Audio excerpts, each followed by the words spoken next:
Welcome to another week of the horse's welfare. You know, this is it's near and dear to my heart because, you know, when we are thinking of owning a horse, when we own a horse, and again, getting to that mental piece for our horses, that's seriously the welfare component, which, you know, it parallels to humans as well. Because if we're not looking after ourselves inside and what that looks like and what that feels like, you know, we can really do a lot of damage, not only to ourselves, but to our wonderful and incredible horses. So it's so exciting when we can keep adding and learning that knowledge that is out there, and we're not keeping it a secret. I think this is my favorite piece, because when we don't have secrets in our horse industry and we're all aiming for that same ideal look on that welfare of the horse, what a great way to be one team in this world instead of everyone keeping secrets to everything. And far better to be collaborating this way and spreading knowledge about how we can take the best care possible of our horses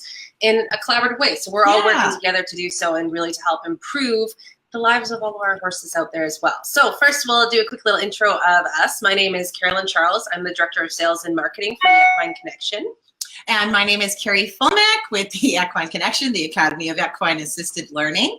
And I am the founder and master instructor for our certified course that we globally help other human beings around the world to do what we're doing. And that's helping human beings through the power of our beautiful horses to move forward in life. Yes, and you'll notice we're both rocking the pink shirts today for the Anti-Bullying Pink Shirts Day as well. So always keep that in mind. That's global too. Bullying bad. Bullying bad. And bullying bad even with horses. Yes, so true. We have a phenomenal guest here for you today. His name is Jason Skoog, and we get to have the pleasure of knowing him personally because he is just a phenomenal farrier. He's a phenomenal person, and he's going to even join us here to tell you a little bit more about how he got into this whole industry in the first place and how we can best take care of our horses from really the ground up, which is the feet. You bet. Yes. So welcome. Yeah. We call him Jay, but it is Jason. Yes. Yes. So I might go back and forth with those two names. Just Are you okay with that, Jay? Yeah, thankfully I answer to both. Very good. There's worse things you could be called, I'm sure.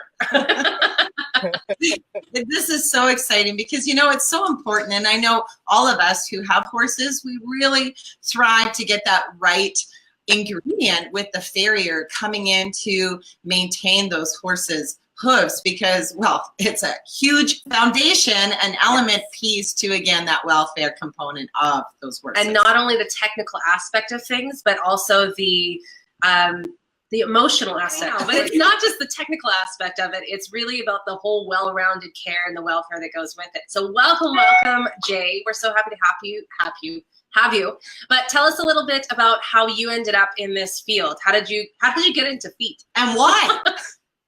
Well, good morning, everybody. And first off, thank you very much for having me. I made the mistake of watching the previous welfare series videos before. And actually, I watched most of them last night.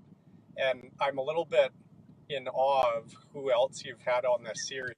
And I maybe feel a little bit out of place. No, you belong here. Human being is important and has gifts. But I'm very glad that you asked me, and I am very passionate about what I do. The reason I got into Hoof Care, actually I was reluctant to get into it because farrier work is hard on your body. It's hard work. And the reason I wanted to do it was because I was concerned about the whole horse. So have you guys ever heard anybody say, I'm not a trainer, and they walk up to the horse and the horse nudges them or pushes them and they pick a handful of grass, give it to them, pet them, and walk away? Yeah. Yeah, sure have. And then I look at my horse and I say, you and I are going to have a discussion about that a little bit later. Exactly. With every interaction we have, we're training our horse. Even if we're not horse trainers, we either leave our horse better or worse for our interaction with them. And so what I really wanted to do was to have the opportunity to have positive interactions with my horse on all fronts of interaction. And Farrier, you know, there was some good farriers that worked on my horses, and there was some farriers that were good at their job, but I didn't feel like they left my horse for better afterwards. Ooh, Yes. that's so Professional. important. And so I wanted to make sure that I was getting all aspects when I worked with the horses. I love that. So That's really the way to think about it too, is that it has to be the well-rounded piece of it, and just perfect. So it was really about getting that well-rounded piece with the horses. So then you didn't feel like that was always happening. So you thought, hey, I'll just do it myself. yeah, I've always been a do-it-yourselfer kind of guy. So I like to take on projects. I mechanicked for a lot of years, and there was aspects there that allowed me to get into it. I could already use the tools quite well, and I had been trimming my own horses for about 7 years, and I wanted to learn how to shoe my horses as well. And so that's what led me into the farrier career. I love it. Amazing. How really does maintaining our horses' feet factor into the overall welfare of horses for you? Well, as Carrie said, the feet are the physical foundation of the horse. There is the old saying, no foot, no horse, which stands true. I mean, there's a whole lot of other aspects that play into foundations. We have emotional foundation, and we have our physical foundations, and everything kind of meshes together, and we can't have one without the other. Physical problems make it hard emotionally, and emotional problems make it difficult physically, and we see those things manifest, and they really mesh quite seamlessly. So when we're looking after the horse's feet, we really have an opportunity to give a good balanced foundation, or to create problems, both physically higher up in the horse, as well as emotional problems, because if a horse is sore and they have a job to do, they're not going to want to do their job. And we can build resentment over time when we continue to make our horses work when they're sore. That's no good. Yeah. That is definitely not a great welfare Yeah. of the horse. Yeah. Soreness is bad. And you even think about people, I don't know about you guys, but you ever get that blister on your foot when you're on holidays and you're trying to walk somewhere? Yes. And all of a No sudden, Band-Aid? Yeah, can't do it. It hurts. It's horrible. So just imagine being these beautiful animals that really is, as a prey animal and as a flight animal, that's their safety piece, is to have their feet. So that would completely take away from the welfare of them if they're not comfortable on them too, right? So I think that part is very, very important with the feet. And I go with the old saying, no foot, no horse. I agree. Well, it is true. Yes. So we've heard lots of times with anxious horses, or horses that can be a little bit more challenging to get their feet done as well. How do you deal with that? Because we've seen you, we've actually seen you do feet. In action. And it's interesting because you think you buy this horse, or you get this horse that maybe been in dressage or parades or whatever, rodeo, whatever it is that you're doing, and they're all shod. They should be totally fine with a farrier. Oh no, they're not, because sometimes those horses have been forced to do a specific thing. This is where a gut component is really important, because if something is not jiving with the horse and the farrier, why? What's happening with that piece? Because we owe it to our horses to look after them for that welfare piece. Mm-hmm. Their mental state, what's happening that's changing the energy or that piece where the horse is not wanting. No farrier to touch him, because I know Jay has gone through this even with our horse Kokanee. Yeah. And now he's just a calm, happy guy. Even Dila says here, no feet, no horse. She had a farrier make her barefoot horses lame, no heel left, and affected everything about them, attitude, and everything. So she had to shoe and get the heels to grow, and now barefoot again, but still dealing with the lameness. So it goes to show how important this can be. Oh, I made it not go. Oh, there we go. Okay. So I like to think about horses like a balloon, and we can think of people that way too. This is what I love what you guys do with facilitating the equine assisted learning, is because we get to look at how people are and how horses are and how it's similar. Now, if we think of horses as a balloon and we start to inflate the balloon, we can think of inflating the balloon as adding stress. Because when we interact with our horses, when we're training, when we're asking them to do different types of work, a lot of the times we're adding a little bit of stress. Some of it comes from what we're doing, some of it comes from their environment, and we have to realize that it doesn't matter where that stress is coming from, that's air added into the balloon. Now, some horses are good at releasing pressure on their own, and we'll see that. You know, if everybody that's watching right now can just take a second, you know, just lick your lips, take a deep breath, close your eyes.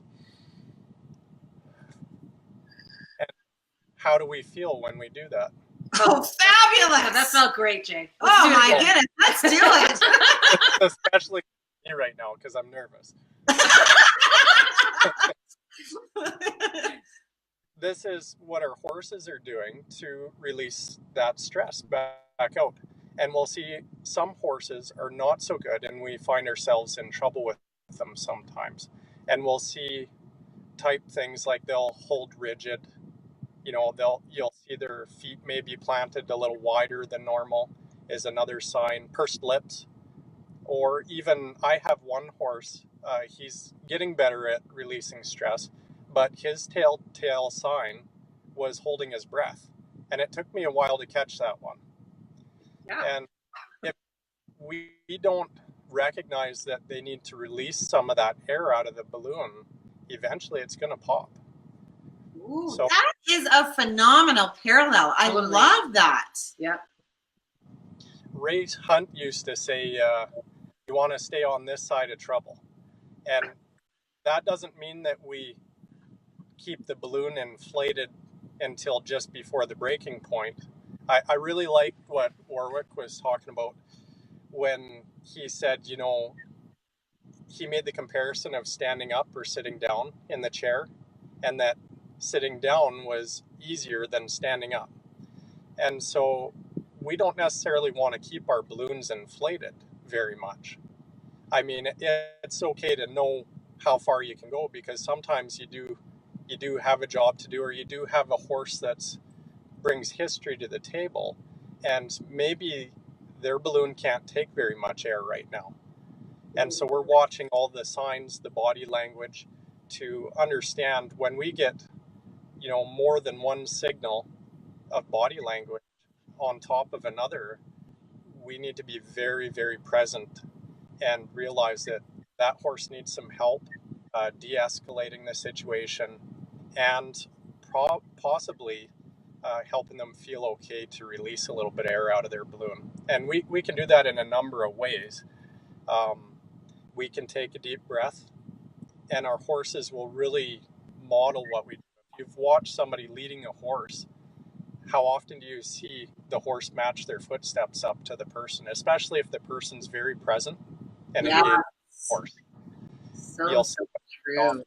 So we can take a deep breath, you know, we can take a step back. One thing that I've really hung on to in the last few years is when we get into trouble with our horses, maybe we've gone too far. And the old adage of you should jump right back on a horse that bucked you off, I think is half a statement. Yes, it's very important to get back on that horse, but it doesn't mean you need to do it immediately. Exactly. And we've watched you with the horses, and you work off of trust, right? Like, you don't just walk in there and be like, oh, okay, this is a job, boom, boom, boom, this is going to get done. You work with them. Like, it's actually a really nice, and I don't know if you guys can tell up there, Jay's pretty calm.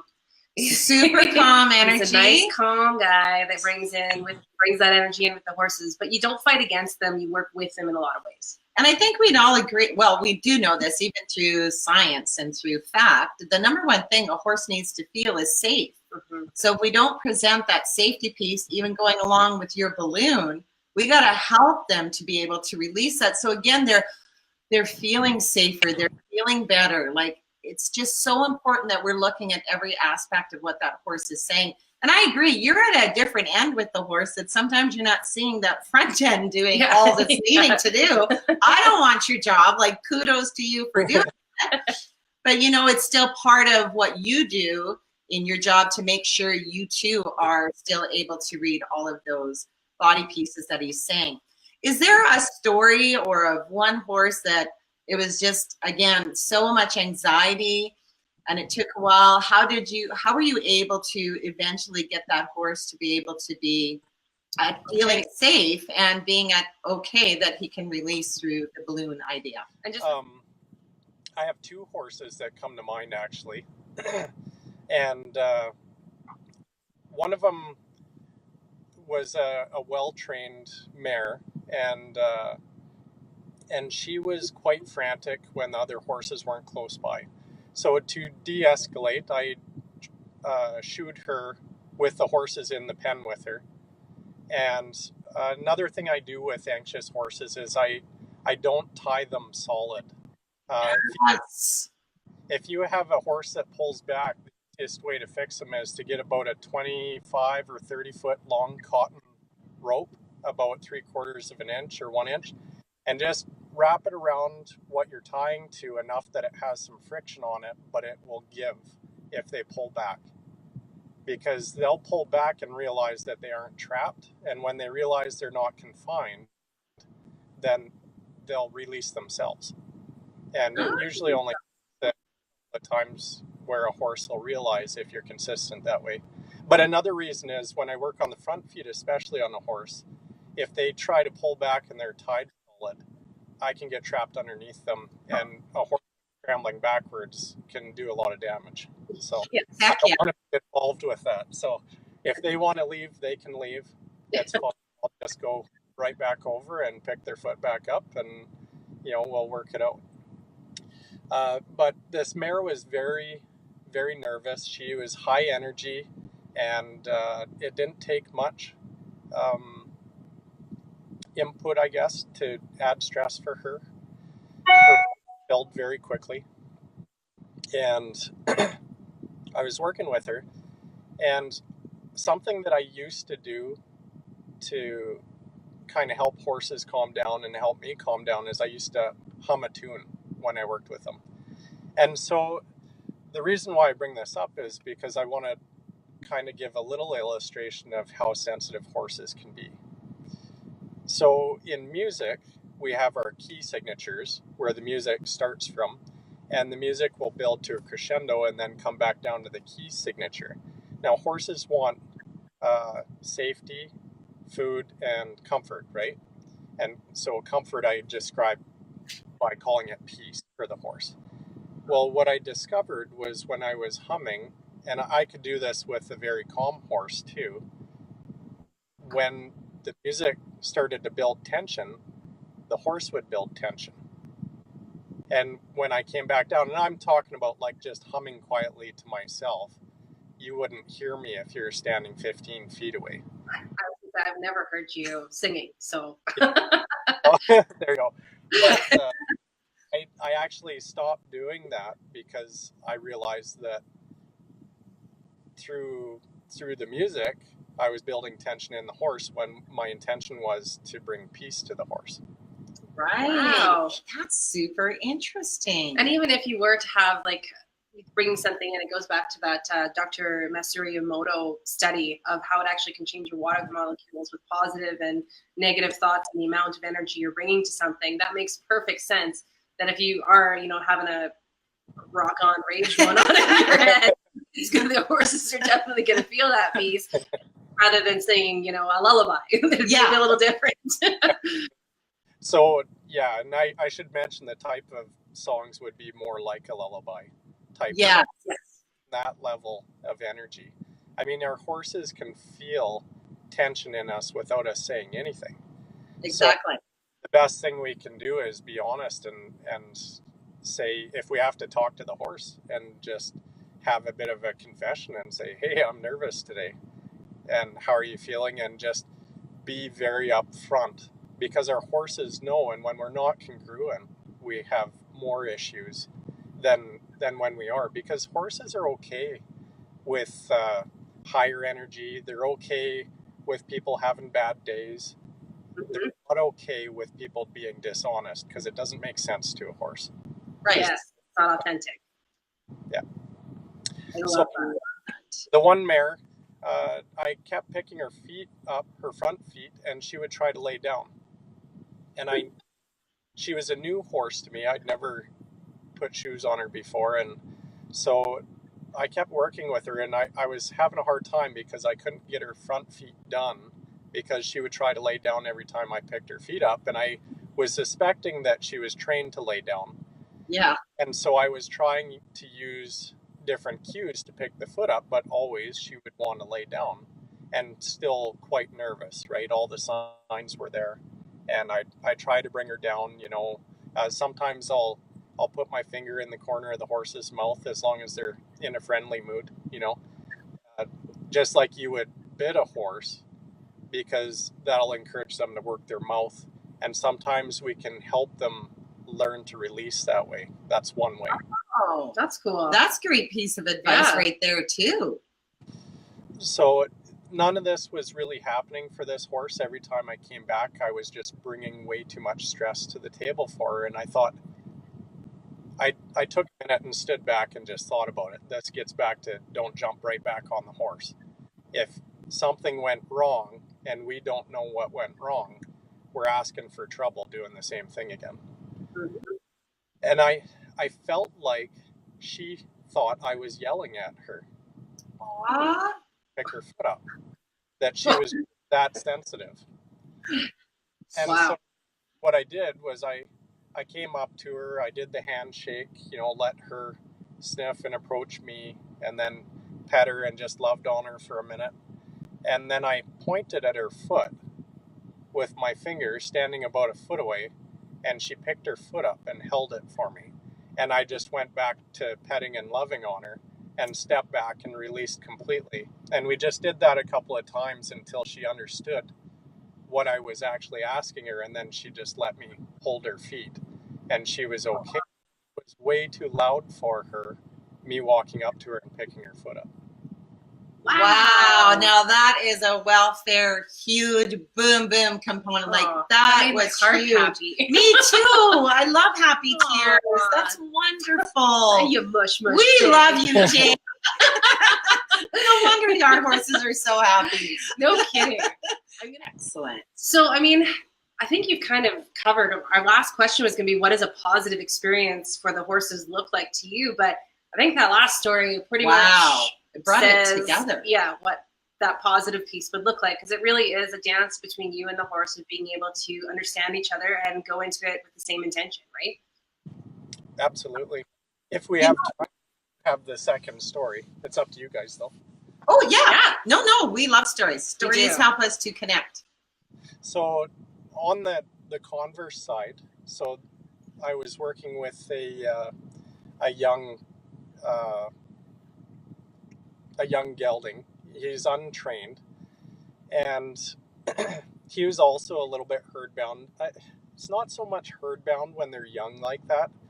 They're just, you know, they're still babies in their mind a little bit, and they need to have that extra support. And so we've got to take extra time with the babies, especially, to really help them feel supported and like they can stand on their own type thing. And we take baby steps towards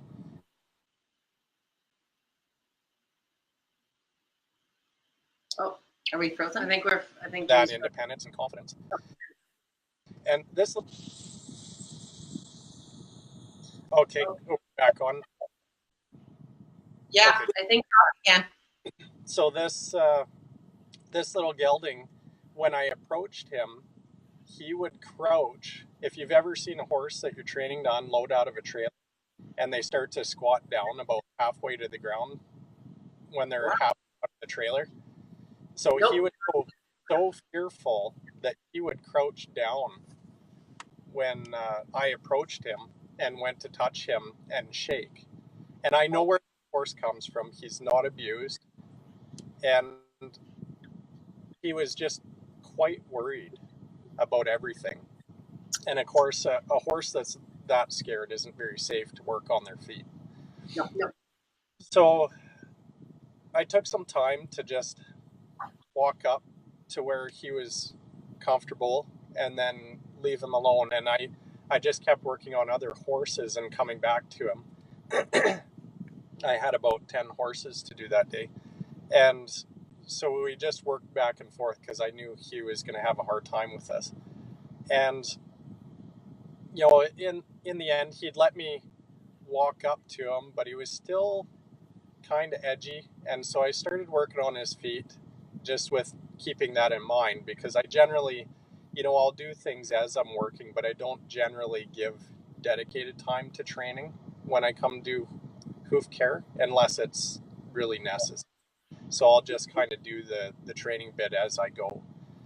But this guy just kept getting more frantic, and some of the other horses were being put away while I was working on them, and so that didn't help him too much. And so I untied him and I moved him closer to another horse, and it was too much for him to handle. And so I took him up, untied him, and he was just in a halter and lead shank, and I just sent him out in a circle around me. And what happened was really interesting. He kept trying to run me over. So he would shoulder in, you know, his nose was out. We see this often when we ask a horse to circle around us and they're not with us. And they'll keep their nose to the outside, chin in, and really shoulder in. Well, this guy was going even further and like running headlong into me with his shoulder. Oh my God. So, you know, I firmly believe that you do as little as possible to get the job done, but as much as necessary. And so I had to take contact up with this guy several times at the end of the cotton lead shank. And, you know, usually I'll twirl it around and hopefully that does it. And I'll slap my shaps with the end. And then if that doesn't work, especially if they're going to run into me, I don't like to move out of the way. I like to just kind of be a post and let them crash into me a little bit. But I'm also going to try and send them at the same time away from me with the end of the lead shank and directing their nose too. And I do things like hold my palm of my leading hand up, and I'll hold a flat hand in front of their eye. So I'm not going to hurt them, but it is a pretty good deterrent. And this guy was just having such a hard time being there with me and wanting to be with the other horses, and he didn't feel like he could trust me, but he also didn't have any boundaries with me.